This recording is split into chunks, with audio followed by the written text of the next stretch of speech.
Quero então compartilhar uma palavra que veio em meu coração para esse momento, para essa noite. E eu quero ler com você uma passagem que está no livro de 2 Crônicas, no capítulo 25, verso 1 e 2. 2 Crônicas, capítulo 25, verso 1 e 2.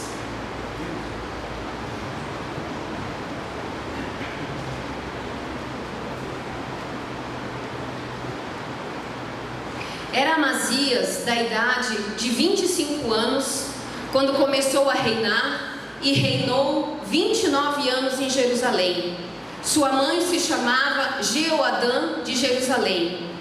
Fez ele o que era reto perante o Senhor, não porém com inteireza de coração. Fez ele o que era reto perante o Senhor, não porém com inteireza de coração. Amém, até aqui. Um jovem que começou a reinar com 25 anos. E a história diz que ele reinou por um período de 29 anos. Mas no final do seu reinado, no final da sua vida, o relatório que se tem desse homem é exatamente esse: de que ele fez o que era reto perante o Senhor, mas não de todo o coração, não com inteireza de coração. Então esse texto nos faz pensar da possibilidade de servir ao Senhor, de fazer o que é certo, mas ainda assim não ser de todo o coração. Você consegue imaginar no final da vida de uma pessoa ter esse relatório, ter esse diagnóstico? Ele reinou 29 anos, mas não foi de todo o coração. Ele foi um líder de pessoas, mas não foi de todo o coração. Ele foi um pastor 29 anos, uma pastora, um missionário, um apacentador, mas não foi de todo o coração. Então nos mostra aqui, queridos, que não basta fazer a coisa certa.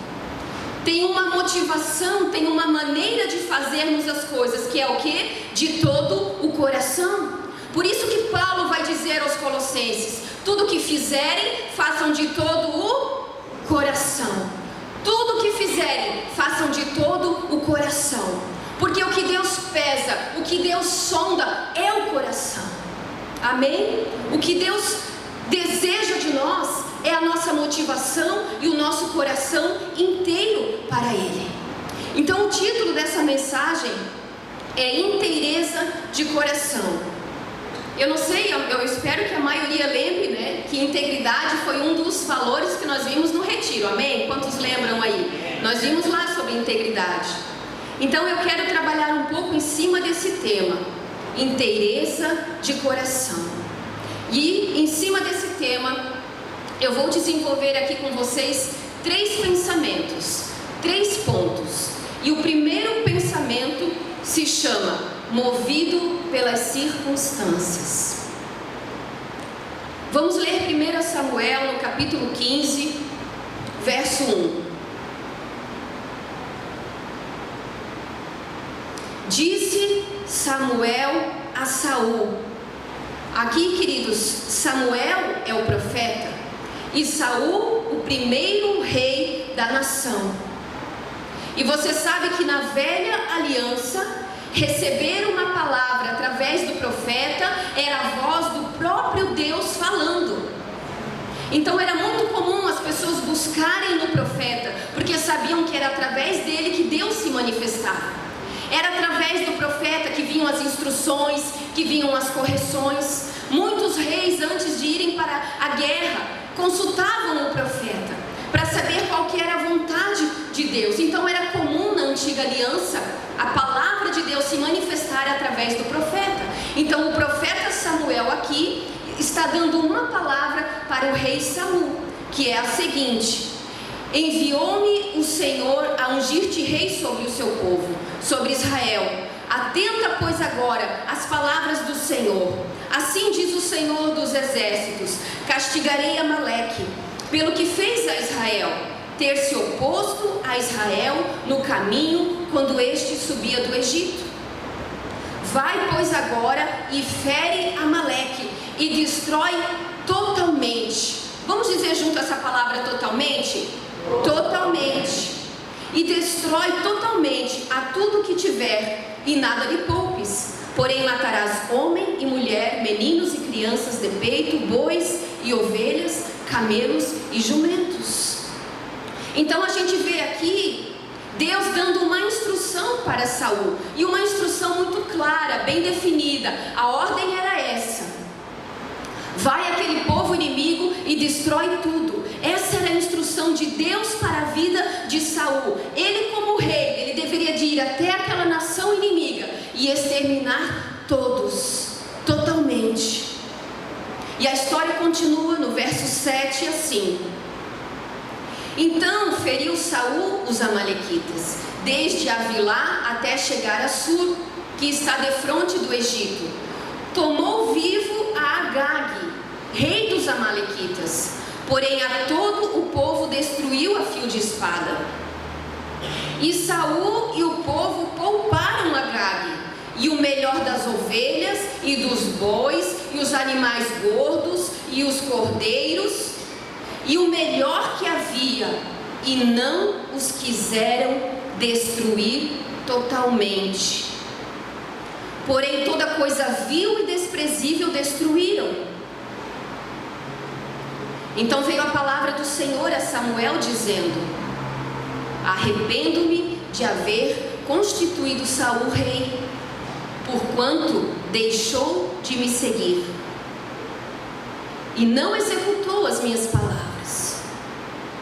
Então Samuel se contristou e toda a noite clamou ao Senhor. Até aqui.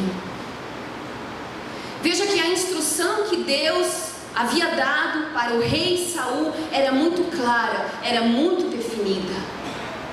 E Saul, ele de fato, ele foi àquela região e ele matou o povo daquela cidade. Ele matou os animais. Porém, nós vemos aqui que os animais mais bonitos, os melhores que haviam do rebanho, ele não matou. E para completar a desobediência de Saul, ele ainda poupa a vida do rei inimigo. Saul até cumpriu a palavra de Deus, porém ele cumpriu apenas uma parte. Saul, ele obedeceu, mas ele obedeceu de forma parcial. Ele tinha uma instrução muito bem definida do que ele deveria fazer. Queridos, e aqui talvez seja um dos pontos em que nós mais falhamos. Talvez aqui seja um dos pontos em que nós mais tendenciamos a falhar, que é o quê? Que é cumprir a palavra do Senhor, obedecer a palavra do Senhor, mas muitas vezes não com inteireza de coração, muitas vezes não na sua totalidade. Aqui nessa história, forçado pelas circunstâncias, porque Saul, quando chegou naquela cidade, quando chegou na região dos inimigos, ele se deparou com um rebanho muito bonito, com ovelha, com gado, com cordeiros, gordo, bonito, e forçado pela circunstância, porque o seu povo, o seu exército, queriam poupar aquele gado.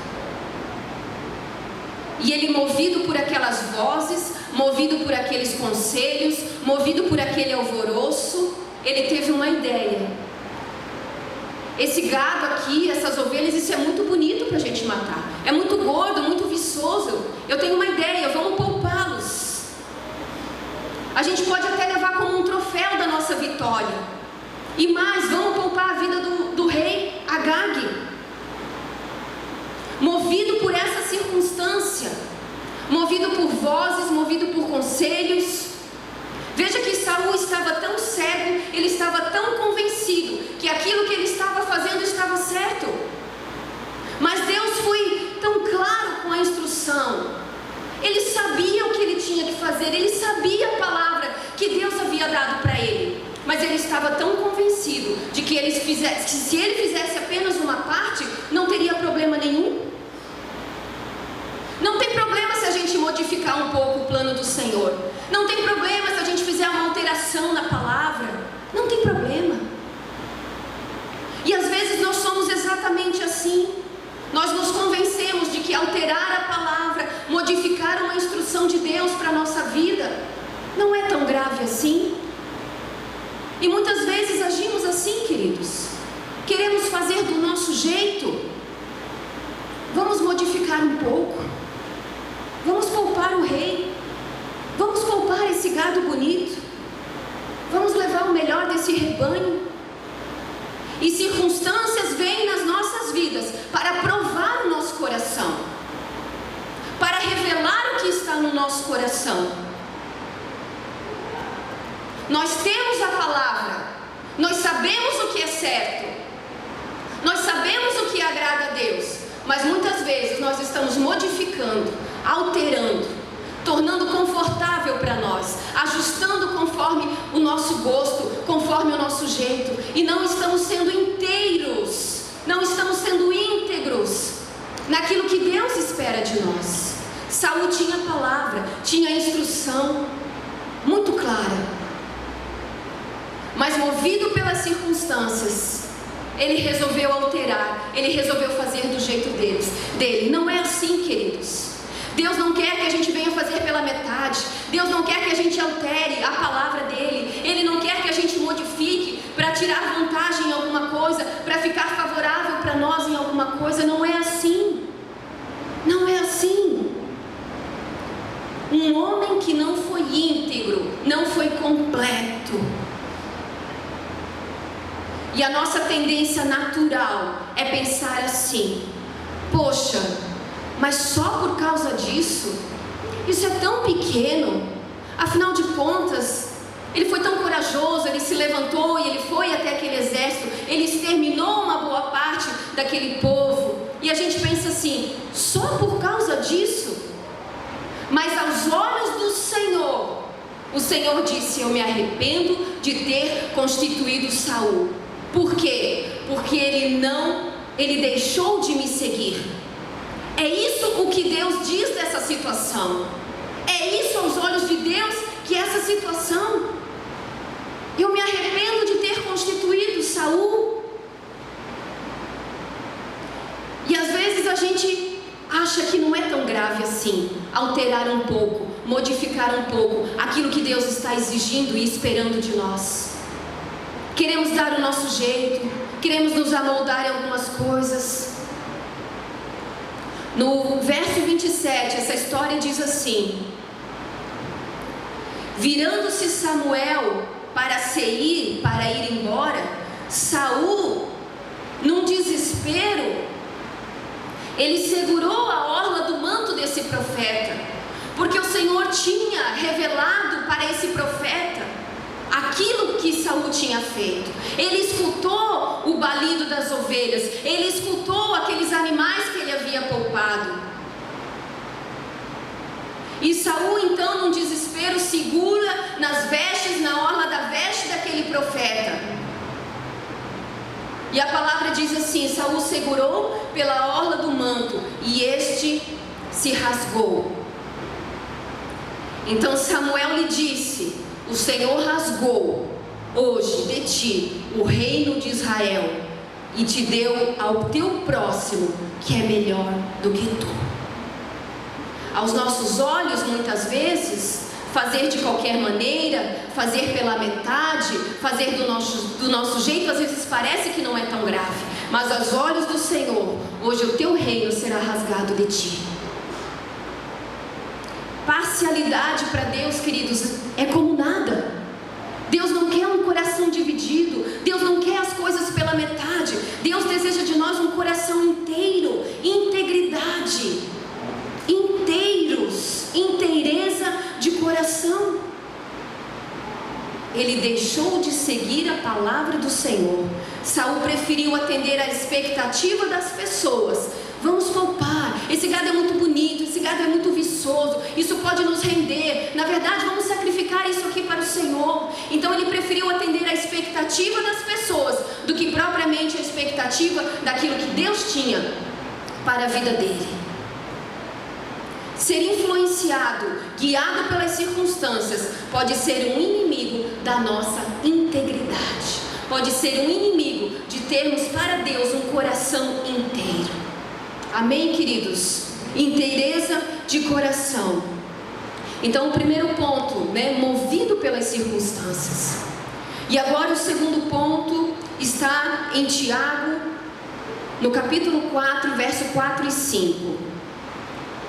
O segundo ponto se chama amigo do mundo. Vocês estão comigo? Amém?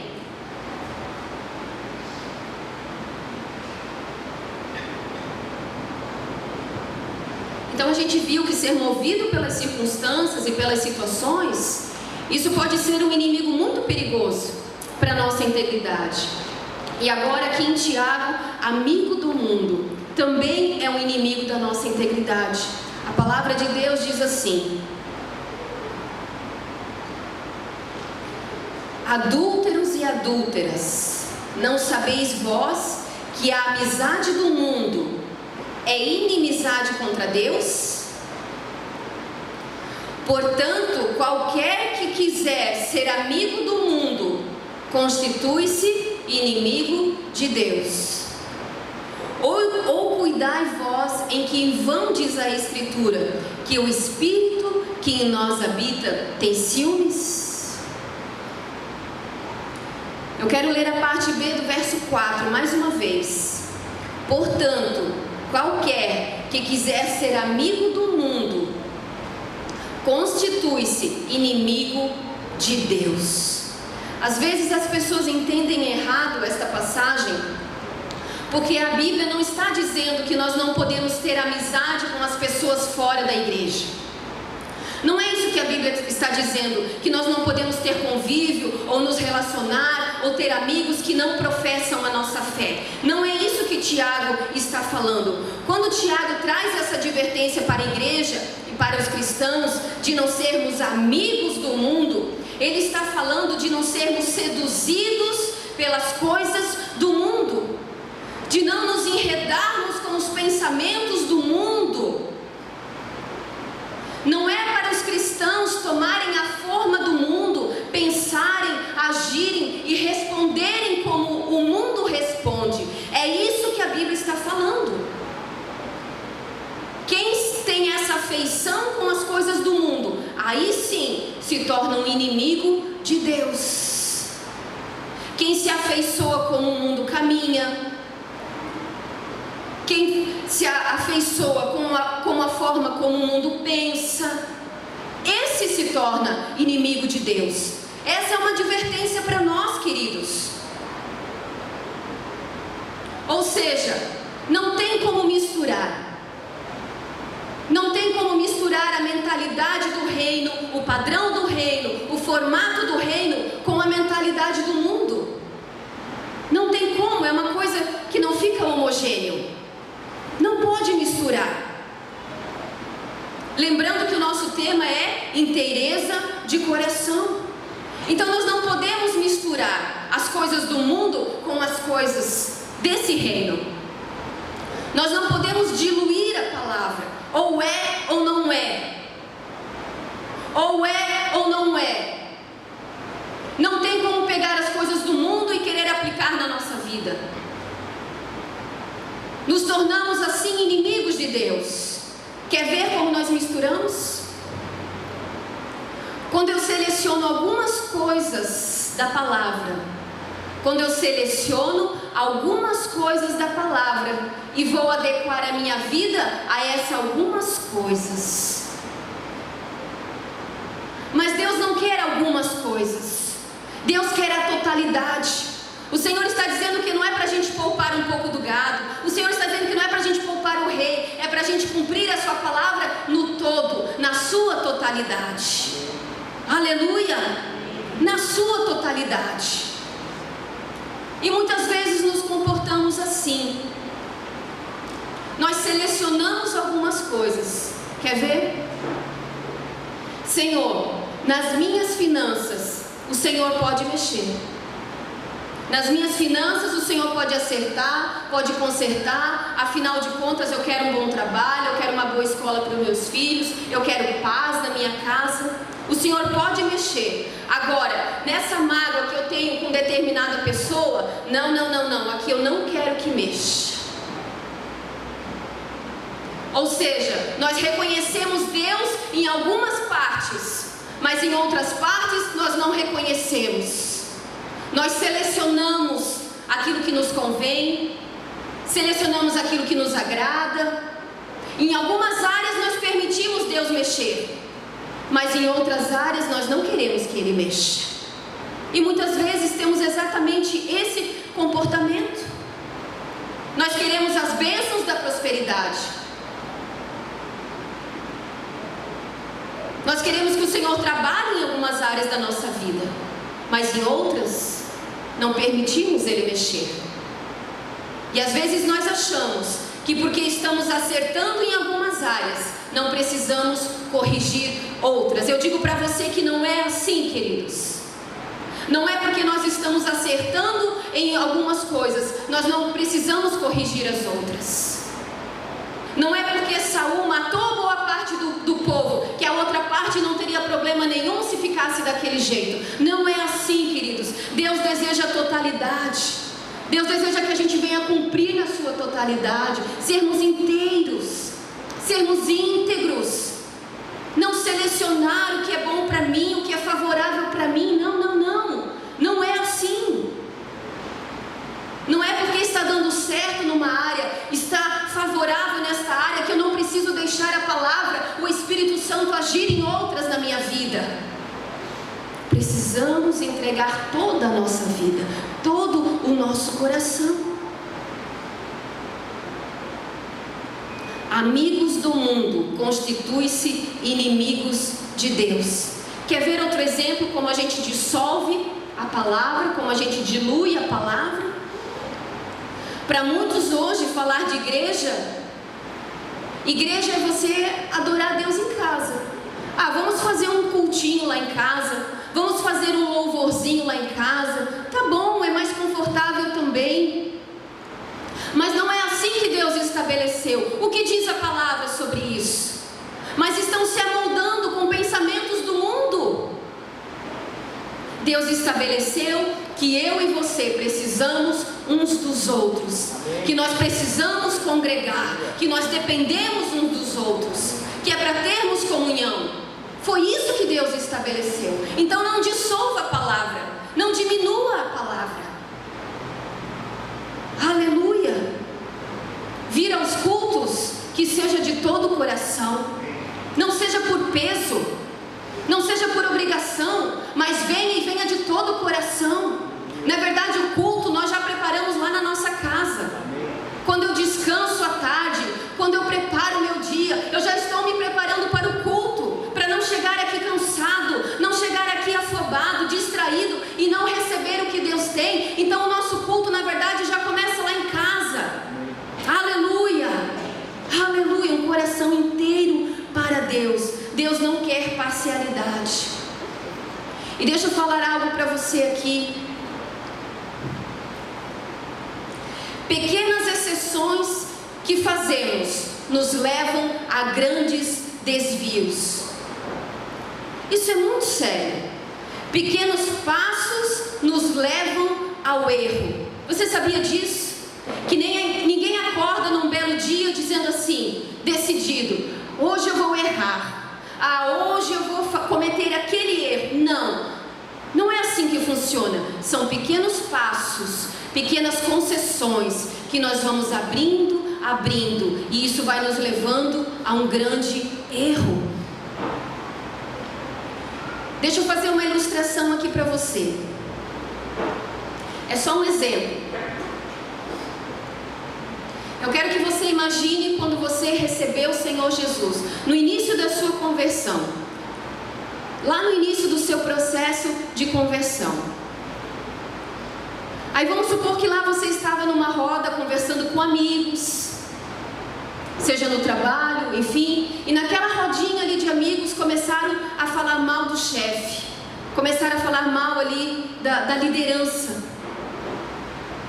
Pode ser no trabalho, pode ser na igreja, começaram a falar mal ali do pastor, falar mal dos líderes, e aquilo acendeu um alerta dentro de você. Opa, isso aqui não está certo. Isso aqui não pode, eu sei que é errado, eu estou aprendendo que isso aqui é errado. A gente não deve falar mal um dos outros. A gente não deve falar mal da liderança, não podemos nos levantar contra.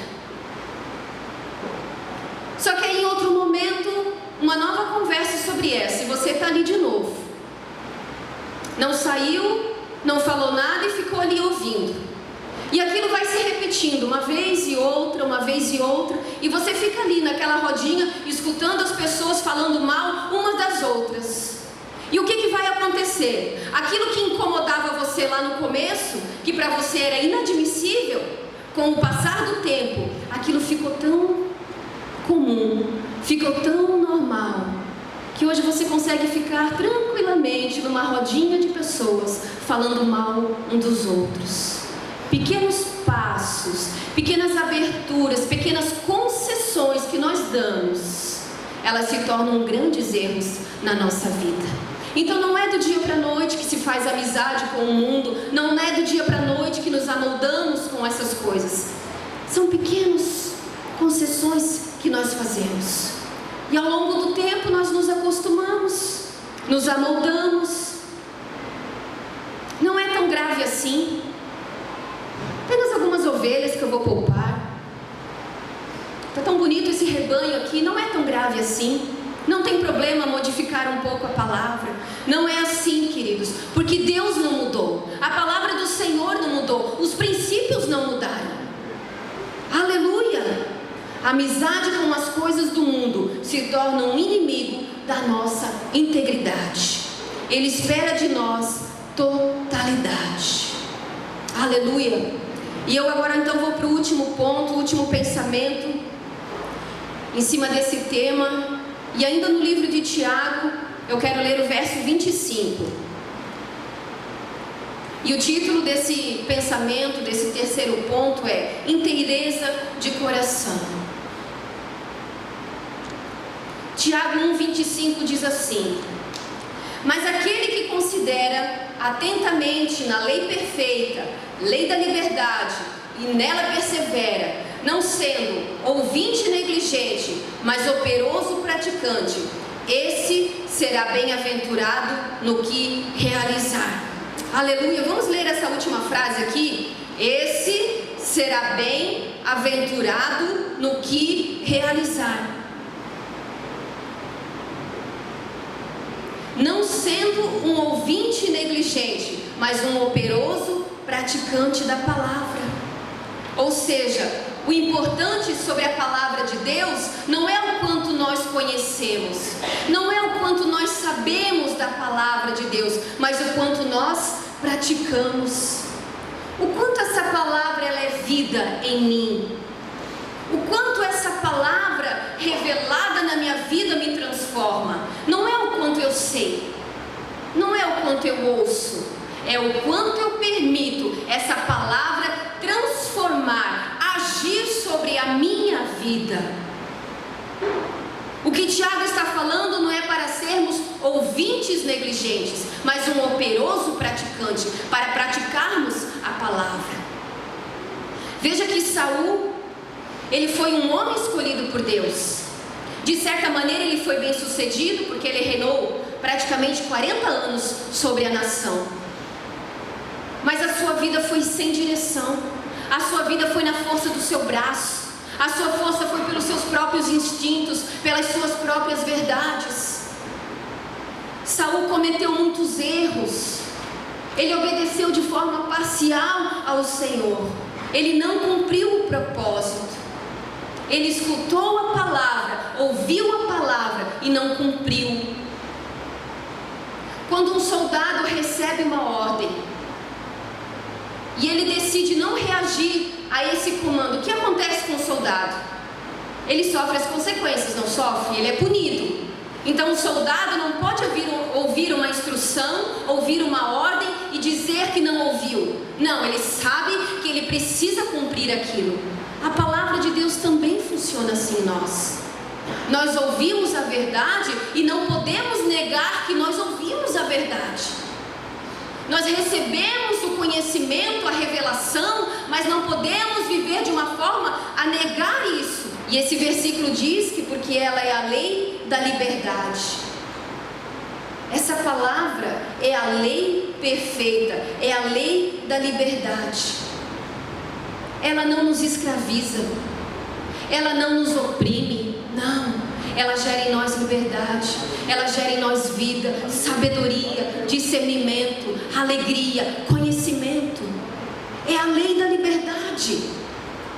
E ele termina esse verso dizendo que quem pratica a palavra, ele é o quê? Nós lemos ali, ele é bem-aventurado no que realizar.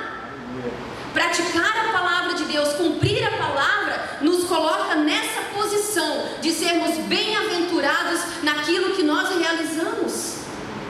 Tem um salmo, Salmo 19, 11, que ele diz assim: a grande recompensa em obedecer, a grande recompensa em viver a palavra, em cumprir a palavra. Não sermos apenas ouvintes, mas um operoso praticante da palavra. Aleluia! Então, queridos, não é o quanto nós sabemos, mas é o quanto nós praticamos da palavra. O próprio Senhor Jesus disse: aquele que tem os meus mandamentos e os guarda, esse é o que me ama. Aquele que os guarda, aquele que os pratica, aquele que se converte, aquele que se amolda, é esse que me ama. Não é o que ouve e se limita apenas isso. Não, é o que pratica a palavra. Deus não quer o nosso coração parcial, nossas atitudes parciais, nosso comportamento parcial. Aleluia. Queridos, eu e você, nós temos o auxílio do Espírito Santo, nós temos a ajuda do Espírito Santo. E quanto mais nós nos rendemos a esse agir do Espírito Santo, quanto mais nós nos rendemos à ação do Espírito Santo em nós, mais semelhantes ao Senhor nós seremos. Nós vamos conseguir corrigir coisas na nossa vida que precisam de correção, ajustes na nossa vida que precisam de ajuste. Quanto mais nós nos rendermos ao Espírito Santo, nós temos esse auxílio, nós temos essa ajuda em nós, Ele habita em nós. Aleluia! Amém, queridos? Você pode se colocar de pé, por gentileza? Eu quero fazer uma declaração aqui sobre a sua vida.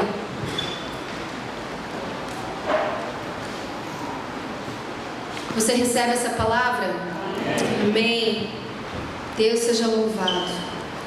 Queridos, eu quero declarar sobre a sua vida que o seu coração é totalmente do Senhor, que você se rende completamente a Ele. Eu quero declarar que o nosso coração não é um coração dividido, não é um coração que seleciona da palavra apenas aquilo que nos convém, aquilo que nos é confortável. Não, nós não somos desse grupo. Nós somos aqueles que se rendem completamente e desejam seguir ao Senhor na sua integridade. Fazermos de todo o coração, porque nós queremos agradar o nosso Pai.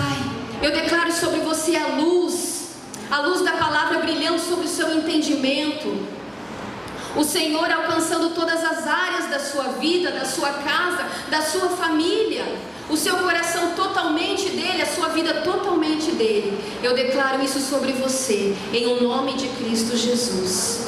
Amém.